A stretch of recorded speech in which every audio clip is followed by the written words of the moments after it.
Olá, gostaria de apresentar agora uma breve análise do tema proposto nesta peça. Para isso, eu achei melhor dividir essa peça em 3 partes. A primeira parte vai do compasso 1 ao compasso 10, a segunda parte vai do compasso 11 ao 14 e a terceira e última parte do compasso 15 até o final. Vamos então à primeira parte. Ela está construída sobre a escala de Mi menor harmônica, que é composta pelas seguintes notas: Mi, Fá sustenido, Sol, Lá, Si, Dó, Ré sustenido, Mi. Vou tocar agora essa escala de Mi menor harmônica, subindo e descendo, tá?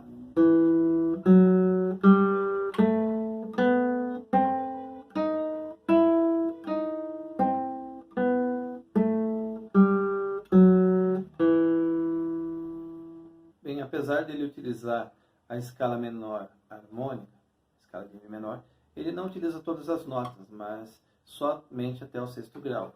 Mi, Fá sustenido, Sol, Lá, Si, Dó, e depois ele volta para o Si, 5º grau, introduz uma nota estranha à escala, que é o Lá sustenido, e conclui no Si. E eu vou colocar estas notas dentro de um contexto harmônico. Vejamos como ficam.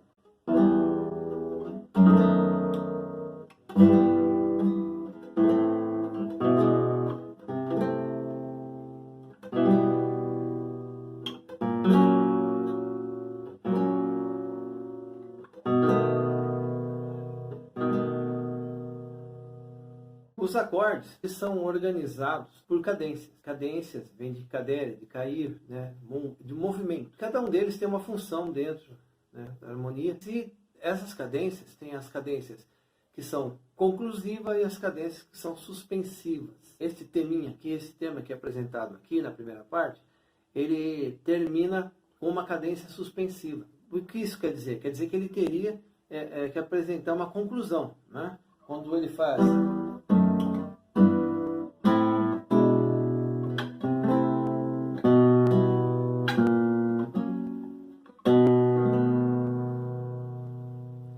termina na dominante, no 5º grau.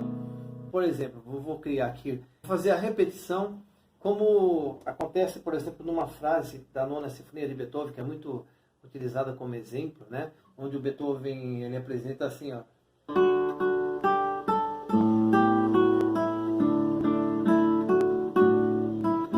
Essa é a frase suspensiva, como se fosse uma pergunta. Aí ele repete a mesma frase, mas numa espécie de uma resposta.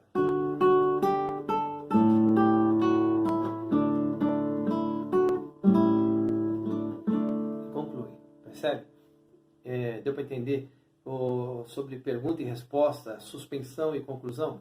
Bem, então nesse tema aqui, quando ele termina na dominante, né, no 5º grau, uma cadência suspensiva, né, ele poderia ter repetido o tema feito assim, né? Vou fazer agora apresentando a suspensão, depois a conclusão, como se o Mauro Giuliani tivesse feito assim, repetido, né? Ele poderia ter feito, não fez. Seria assim, ó.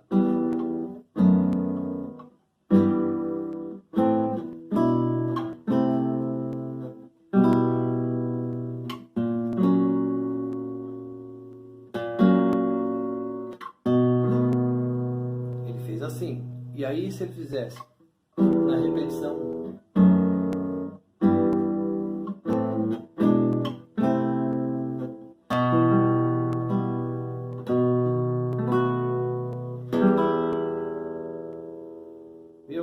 Eu apresentei, então, um caminho diferente que o compositor não tomou, mas que ele poderia ter feito, que seria mais ou menos parecido com o que Beethoven fez.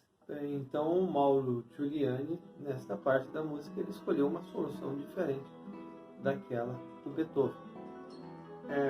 Arnold Schoenberg, em seu livro, tem aqui Fundamentos da Composição Musical, ele, numa situação como essa, ele aponta que uma das soluções mais simples, nesse caso, é fazer com a repetição, né? ele coloca aqui: a estrutura do início determina a construção da continuação. Em seu segmento de abertura, um tema deve claramente apresentar, além da tonalidade, tempo e compasso, seu motivo básico. A continuação deve responder aos requisitos da compreensibilidade. Uma repetição imediata é a solução mais simples e mais característica da estrutura da sentença. Seria o caminho mais simples ali, né? Trivial, né? Vamos dizer. E o que faz o Giuliani? Ele dá a resposta, mas de uma forma diferente. Por N razões, né? A gente vai ver isso também. Então, ele vem, então, o que eu coloquei como segunda parte da peça. Ele responde assim: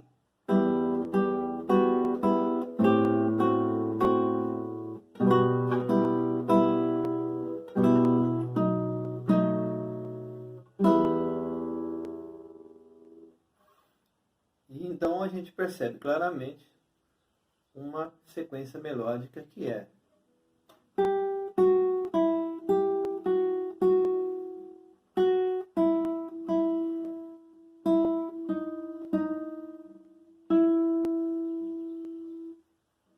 concluindo então no acorde de Mi menor. Dessa forma, eu entendo que essa parte 2 dessa peça, porque eu dividi em 3 partes, essa parte 2, ela vem satisfazer a pergunta feita na primeira parte. Então ela é uma resposta. E sendo assim, eu posso dizer que esta peça, ela possui uma pergunta e uma resposta. Porque a terceira parte, dentro dessa divisão que eu fiz, ela não é nada mais nada menos que a chegada no acorde de Mi menor. E aí ele apenas fica fazendo o que? Fica tocando as notas desse acorde da seguinte maneira.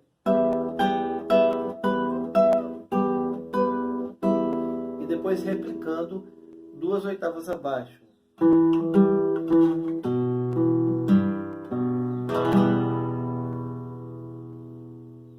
Bem, na breve análise que faço dessa peça, prevalece a ideia baseada na condução melódica, né?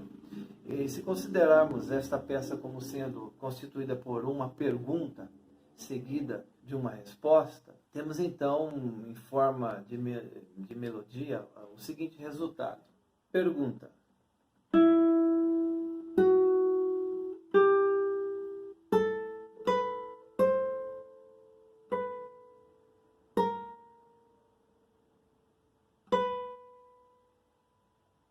E a resposta.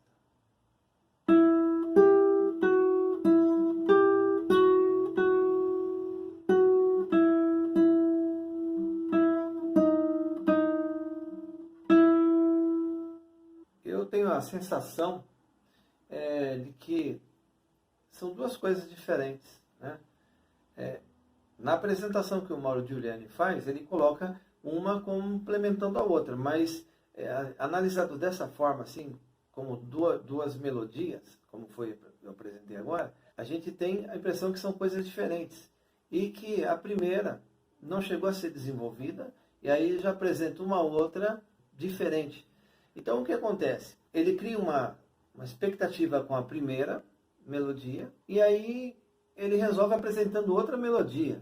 Dá a impressão assim que, no primeiro momento, né, analisando dessa maneira, que não foi desenvolvida o primeiro elemento e aí apresentou um segundo elemento diferente, tal, se eu tomasse esse caminho que eu estou apresentando para vocês. Porém, o Mauro Giuliani, ele vai revestir esses 2 elementos aqui, da primeira e segunda parte, com alguns recursos utilizados na composição, recursos de estrutura, né? Então, por exemplo, o baixo pedal é 1. Ele faz os acordes e vai modificando, mantendo esse mesmo baixo. Aqui ele volta a fazer o acorde sem o baixo, mas a nota Mi no agudo continua. Bem, além disso, ele também usa o quê? Ele vai duplicando as notas, ele vai repetindo, né? Então ele faz aqui assim.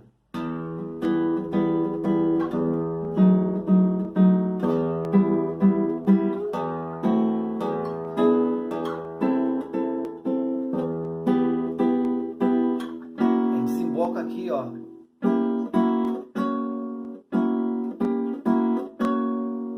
uma expectativa, aí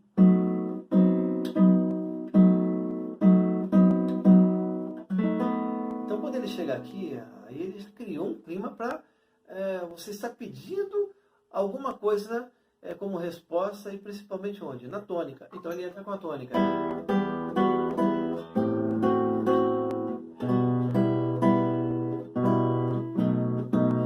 E conclui. Uma pergunta, uma resposta. Bem, essa então foi a minha análise feita nesta obra do Mauro Giuliani. E você também pode fazer a sua. Sempre há possibilidade de uma nova olhada, assim, de um ângulo diferente. E sempre lembrando que as estruturas permanecem, né? Você não pode fugir a isso, né? Você tem que manter tudo o que eu disse, tem aquela lógica que está de acordo com a estrutura encontrada na obra.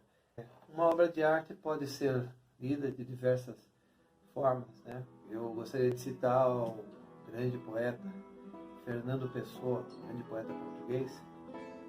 Ele tem uma poesia escrita chamada Autopsicografia da Alma, onde ele diz assim, uma coisa bem interessante: o poeta é um fingidor, finge tão completamente que chega a fingir que é dor, a dor que deveras sente. E os que leem o que escreve, na dor lida sentem bem. Não as duas que ele teve, mas só que eles não têm. Então, seja qual for a leitura que façamos de uma obra, sempre haverá a possibilidade de fazermos, inevitavelmente, né, uma leitura diferente que o outro venha a fazer, porque somos pessoas diferentes.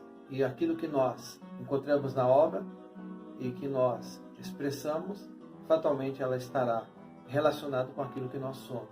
Então, espero que tenha sido interessante e que lhe desperte a vontade de também fazer a mesma coisa e dar um sentido próprio, seu, à obra que você estiver tocando. Foi essa em especial, esta daí do Mauro Giuliani. Um abraço, hein? Até a próxima.